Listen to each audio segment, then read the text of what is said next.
And at number six Just Stop Oil climate change activists, including these 5, have had their sentences reduced. They were challenging jail terms handed out for their roles in protests, including climbing on gantries over the M25. Well, I should say 10 others had their appeals dismissed. To discuss this further is Just Stop Oil protester or member Pia Bastide and former Met Police detective Pia Bastide. Lovely to have you both with us. Two sides of the argument right in front of us. Pia, just first of all, we could start off with you. What did you make of today's judgment?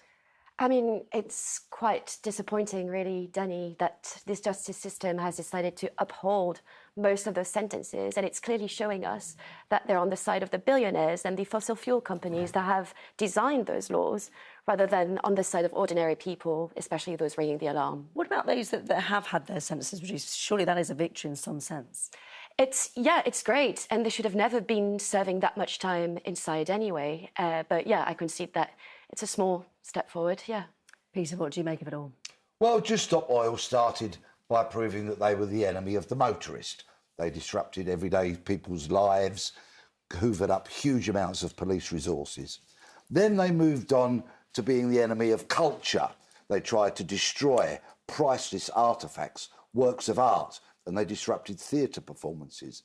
And then they moved on to sport by disrupting cricket test matches, snooker tournaments, things that people had worked hard for to get a valuable ticket to go and enjoy. So manifestly, Just Stop Oil have unanimously proved they are the enemy of the people. Pia, can you understand what Peter's saying and why it might get people's heckles up? Yeah, absolutely. But I'll say to Peter, Just Stop Oil is not here to be liked. We're here to effect change because this government is failing us. It is failing to protect us, citizens, by allowing the burning and the extraction of fossil fuels when we know it's a death sentence. On that very note, and I'm so glad you've raised it, Just Stop Oil's avowed intentions were to get the government to stop issuing new gas and oil licences. On the first day of this new government, they did exactly that. And yet still you have continued with your disruptive and destructive actions. And may I just point out, you are the living representative of what a hypocritical organisation you are. Today, you travelled to this studio in a taxi. I came by public transport and walked. Let Pia quickly respond to that first of all, then I'm going to get on to some of the messages from our viewers. Yeah, I was going to cycle an hour and 15 minutes, but then I was offered a taxi, yeah, so I took up the offer. Thank you for pointing that out. I'll also say that, you know, Just Stop Oil is the only thing that gives me hope. As a young person, I do not want to see everything we know and like disappear, and we're on the trajectory for that happening. Let me just bring in some of our viewers' messages. Diane from Malden said, it's not protest, it's vandalism. The sentences should stand. I wonder how you feel about that. Yeah. I respectfully disagree. The artwork has not been damaged, for starters, and to be awarded such horrendous sentences is absolute madness. Those laws were written by fossil fuel companies, by the policy exchange that's funded by ExxonMobil. Rishi Sunak admitted to this. Just to show how divided this issue is, Wendy from Cradley Heath, she says the sentences are far too long.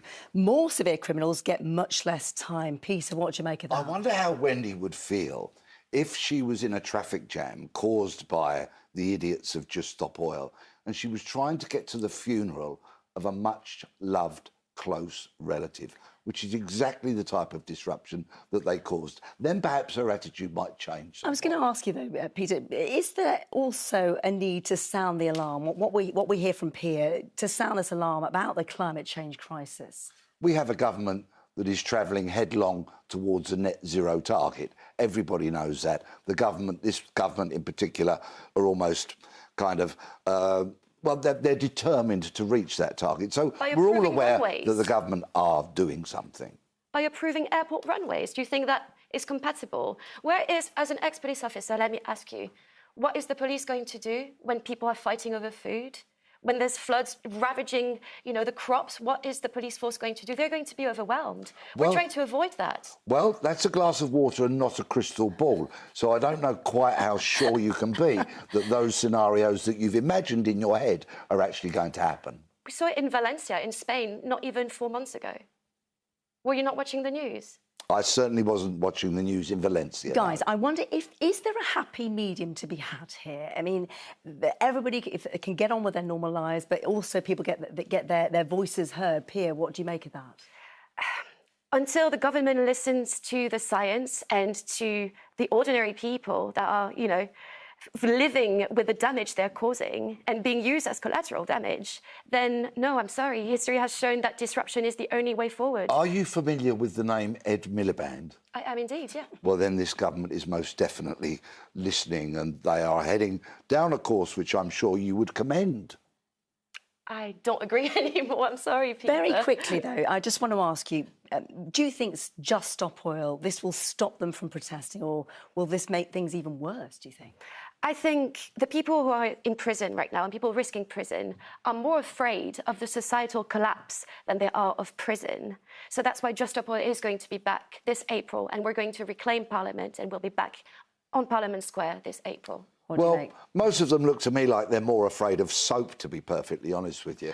But in any event, they have continually proven they are the enemy of the people. So create some prison space, because there's more of Pia's lot heading that way. Well, listen, we're not going to get a happy medium struck here tonight, but listen, lovely to hear both of your thoughts, Pia Bastide and Peter Bleksley. Thank you so much. Thank you.